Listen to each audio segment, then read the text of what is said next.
Live from our 7 Tasmania studios, your nightly news with Kim Miller begins now.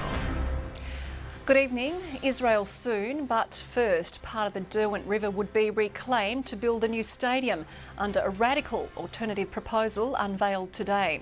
Pitched by a private consortium, the plan would largely be funded by developers and include a hotel, hospital and underground car park. These are the most comprehensive plans we've seen yet for Hobart's new stadium, but they come from an unsolicited private bid. The $2.3 billion proposal unveiled today by a consortium fronted by former Premier Paul Lennon would be mostly funded by private enterprise. We've done the numbers, we're confident about the numbers, and I'm confident they'll stack up anyway. The plan includes reclaiming part of the river, with the total cost offset by 400 apartments, a restaurant precinct, 5,000 space car park and a private hospital, all funded by investors. Very strong commitment, not to partially fund but to totally fund the project. For the time being, it seems the state government isn't buying in, focusing on the Macquarie Point master plan unveiled over the weekend. We love the enthusiasm that these proponents have shown, but I need to make it clear that the current contract with the AFL is for the stadium at Mac Point. We always expected the government to ask the Macquarie Point Authority to continue with its work, but we also expected to look at ours seriously at the same time. Tourism bosses aren't picking sides. What we need to do is ensure that the stadium that we get at this point is the best stadium for Tasmania, is unique and is different, but also has the ability to attract events, music events, business events. Some groups are now changing their tune, like the RSL, which gets a museum and headquarters. We believe this solution is workable. We believe it enhances the cenotaph. This proposal does allow us to be co-located, and the regatta will be able to thrive and will have a revenue stream. Despite the change in location, the consortium says the 23,000-seat stadium with retractable roof meets AFL requirements, but that it needs cooperation from the government to progress talks with the league. Nick Kelly, 7 Tasmania News. And a complaint from former Attorney General Elise Archer that Premier Jeremy Rockliff intimidated her won't go any further. For more, we're joined by state political reporter Josh Duggan. Josh, the Premier has been cleared. That's right, Kim. He can rest easy. Today, the Director of Public Prosecutions, Darryl Coates, released a statement saying that in his view, the Premier's conduct is not an offence and the complaint won't go any further. Elise Archer made that complaint yesterday, claiming the Premier had breached the criminal code by threatening or intimidating her when he asked her to either give confidence and supply to the government or resign from Parliament, or else he'd have to call an election. And Elise Archer has said she's disappointed by the decision today, but she has asked that the Premier cease the investigation into the bullying claims that kicked all of this off just a couple of weeks ago. The Premier, however, he's welcomed the decision, Kim. OK, thank you much there for the update. Josh Duggan, outside Parliament House. Well, a victim survivor who claims to have been abused by a police officer is calling for a wider investigation into the service. An independent review of one alleged offender is underway following the Commission of Inquiry's handling of his allegations. While in out-of-home care, Azra says she was abused by a police officer. Concerns raised about him weren't followed up on. It kills you inside. Perhaps if they had have stood up then, my whole course in life might have changed. Following the Commission of Inquiry, Tasmania Police triggered a review of the alleged pedophile officer, Paul Reynolds, conducted by barrister Regina Weiss. Azra's lost faith. She wants the entire force examined. He is not the only offender or the only pedophile within Tas Police. I am unfortunately more than aware of that. Saying she's been contacted by others claiming to have been abused by police officers. At the moment, it doesn't look like anyone is wishing to get to the bottom of it. They're just like, okay, we've got Paul Reynolds. He's the most well-known offender. Let's just look at him. Ms Weiss has undertaken the investigation. If she feels that we need to broaden the scope of the investigation, that's a matter for her to go back to the Commissioner for Police and the Minister. Police Commissioner Donna Adams saying concerns about any officer will be heard. The fallout from the Commission of Inquiry's final report continues. The Greens want Roger Yench to stand aside as Education, Children and Youth Minister after failing to agree that Ashley Youth Detention Centre poses a current risk to kids, or condemn lockdowns caused by staffing shortages. It is our obligation to keep all young people safe, including in our detention facilities. We are required, and we honour our commitments to all standards, any conventions. He is justifying human rights abuses, and this is the Minister who's responsible for the care and protection of young people. Josh Duggan, 7 Tasmania News. And if you or anyone you know needs help or this story has caused distress, contact the Sexual Assault Support Service on 1800 697 877. Tasmanian private nurses are pushing ahead with more industrial action, with members walking off the job again today as they continue a negotiation battle with Calvary.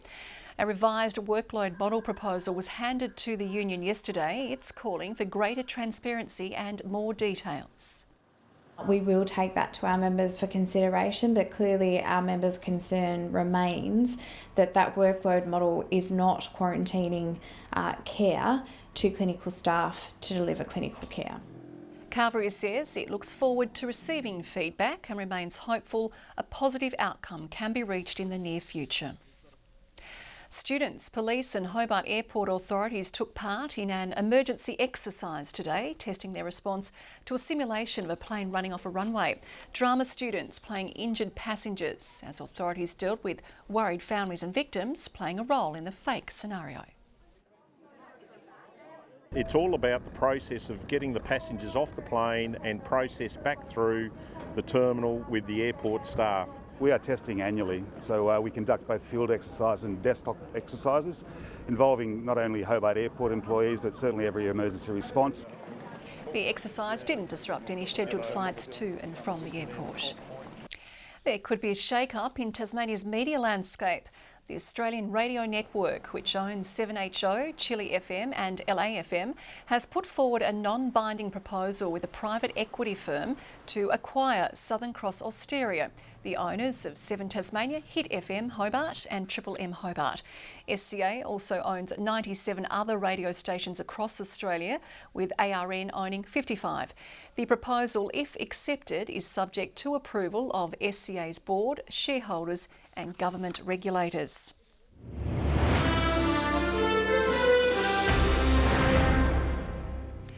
Council workers have been getting crafty, making their own floating habitats to grow native plants in Launceston's Queechy Lake. They're replacing an invasive willow, which environment officers need to remove because it's taking over the water's edge. But the weed has also been protecting young birds from predators. The idea is that over time, the wetland species that are planted in those wetlands will grow up and they will provide habitat for those birds in the area. The lake is an important habitat for a number of native bird species. Tasmanian cyclists have jumped on board for National Ride to Work Day, opting to ditch their cars for an environmentally friendly alternative. It's as Hobart Council announces a major new cycleway to make the ride to work safer. Swapping the car keys for bicycle seats. Dozens across Hobart showing up to work on their bike. It's better for the planet, doesn't cost me anything, reduces traffic congestion. Oh, there's so many reasons. Construction is set to start on Monday for the Hobart CBD's first on-road separated cycleway. Hope to encourage many more to ride to and from work. Extend the protected bike lanes on Argyle Street and Campbell Street all the way down to the waterfront, so down to Davey Street. The Department of State Growth has cited around 43 crashes involving a bike each year. And while an average of 3 are considered serious, there are concerns for the safety of all road users. Studies have shown that when we add a bike helmet, it's a dehumanising element. So people aren't recognising that cyclists are actually their friends, mothers, children. Groups like the Bicycle Network say they can help riders find a safer route. We've got a lot of great paths around Hobart, and if you choose some quieter streets and some streets where you ride on the footpaths, we can come up with a route for you. Hobart City Council has plans for more bike-safe routes around the city and areas like Lenna Valley, with Augusta Road pitched as an ideal location for a potential cycleway. However, we do need to do more, and enabling infrastructure is what it's all about. Ruby Cairns, 7 Tasmania News. A block of 26 units to support young people is nearing completion. Hobart's second Youth to Independence facility will house children who can no longer live at home but aren't ready to live alone. It is located next to the Hobart TAFE to aid any residents in training. We spend a lot of time workshopping with some of the youth and wanted to provide a facility that best addressed their needs. That if you invest in these facilities, you make sure that the kids understand that we believe that they're worth it, that they'll put back into this facility as well. The state's 5th Youth to Independence facility is under construction in Burnie. The start date for the Signet Cycling Festival and Spirit of Tasmania Tour is spinning closer as bike riders, both professional and amateur, get set to tour around southern Tasmania in early November. Our goal is to bring as much positive economic stimulus into that area. So we've really based the entire ride in the middle of town in Signet. You know, we have the major winter and summer events festivals in Hobart, but it's important for us to also support events that are regionally based, because that ensures that those communities get a slice of the tourism pies. This is the first year the event is being run by a local company rather than from interstate. A full schedule of the festivities can be found online. A talented troupe of older Tasmanians has put their best foot forward, taking unexpected crowds by surprise.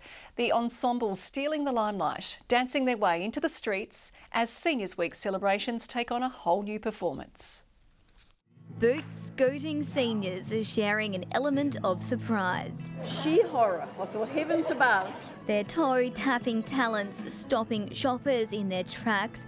This line-dancing flash mob bringing some extra razzle-dazzle into the heart of Launceston. And there was one lady in our class that asked the question, do we have to get our clothes off? Yeah, kept the clothes on, kept it tidy. I love it because it's a lot of fun. We have a great teacher and everyone just joins in. We just have a great time. Putting on a show for all ages, the Launceston School for Seniors troupe embracing their moment in the spotlight. Don't have to be perfect, we just need to have fun, so just do your best. Doesn't matter if we make a mistake, we just keep going and have a bit of a laugh. The shock performance proving to be a real crowd pleaser. So loud? I didn't expect it, and I'm just looking around. I thought, keep smiling, woman, and concentrate. We felt nervous, but we loved it. We just were really proud of ourselves when we finished. Keeping in line and putting one foot in front of another, the hoedown all about sharing the joy and benefits of dancing. It's just fit, you know, use it or lose it. Celebrating the importance of social connections this Seniors Week. This is where they come to mingle with other people, forget their problems, not be lonely, and go home happy. Dancing away an achy, breaky heart. Victoria Easto, 7 Tasmania News. A bubble bonanza is set to bring out the child in everyone as Launceston prepares to mark National Children's Week. An action-packed outdoor program includes chalk drawings, downball and toddler-specific events, but the bubble machines are already proving to be a huge drawcard. We've got half a dozen, but one of them pumps out like 10,000 bubbles in like 9 minutes. We timed it, it's like crazy. The free events are hoping to bring families and parents together. This is the first time that the city has actually done something to this sort of scale. It's an opportunity for other parents to come, converse, find conversations. The festivities run from Tuesday until Thursday next week between 10 and 12:30.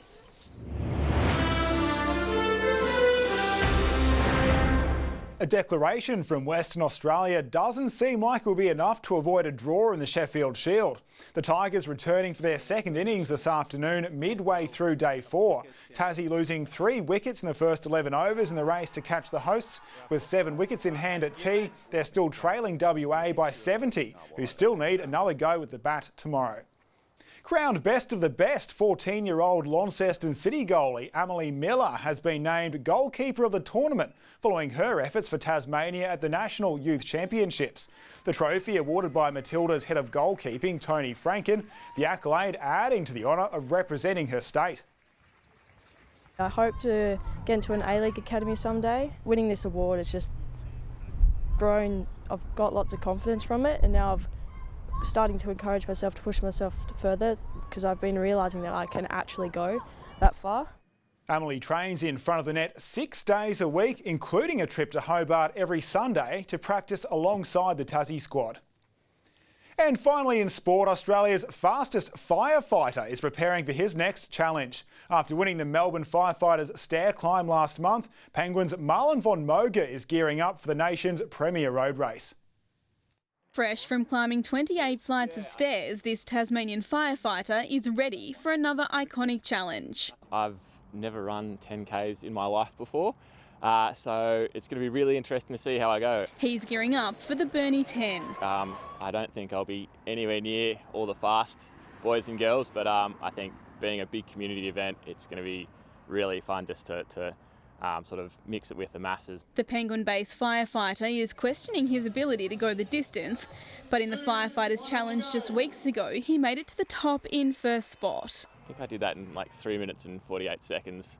I think the Burnie 10 is going to take a lot longer than that. And he's not the only one racing to sign up, with 32% more people entered in the event than the same time last year. It's up on the last couple of years. We're thrilled that we've got more people than we've had in the event since about 2018. Defending champion and Australian record holder Jack Rayner is also set to line up. He ran not just a course record, but also broke the Australian record for 10 kilometres on the road in his time of 27 minutes and 43 seconds. He'll be joined by 2021 winner Caitlin Adams. Her last race was in the green and gold in Latvia, in Riga, where she ran the 5 kilometres at the World Road Running Championships. A street party and a new race have been added for the 39th instalment. Got a 5 kilometre event, a 10 kilometre event and a brand new event this year, the 800 metre kids dash down to the Macca's Corner and back. The race will be held next Sunday with entries open until October 28. Talia Jordan, 7 Tasmania News. Good evening. Campania on top of the list today with 27 degrees, Hobart 21, Launceston reached 20, Devonport 15 and Burnie 17 degrees. Above average temperatures nearly everywhere as the sun took hold over the state. Ouse 26 degrees, St Helens 25, Grove 24, Lyawini hit 21, King Island 19 and Flinders 18, 17 the top today at Smithton and Low Head, a little cooler in Strawn. We did see some little cloud over the state today, just brushing the southwest and a little bit over the highlands, but that high maintained the clear skies over Tasmania. There is some low-level cloud over southwestern WA and coastal parts of New South Wales and Queensland, and a little inland there in Queensland as well. Tomorrow, the high tracks over the Tasman Sea, pushing a ridge over coastal New South Wales, low-pressure troughs over the WA and the top end, and also inland Queensland. 10 to 20 knot north and westerly winds, a little stronger over southern waters tomorrow. They'll ease over the north and west in the afternoon, and afternoon sea breeze in the east. Hobart partly cloudy and 23 tomorrow, 22 the top for Signet, a sunny day for New Norfolk, warming up to 25 degrees.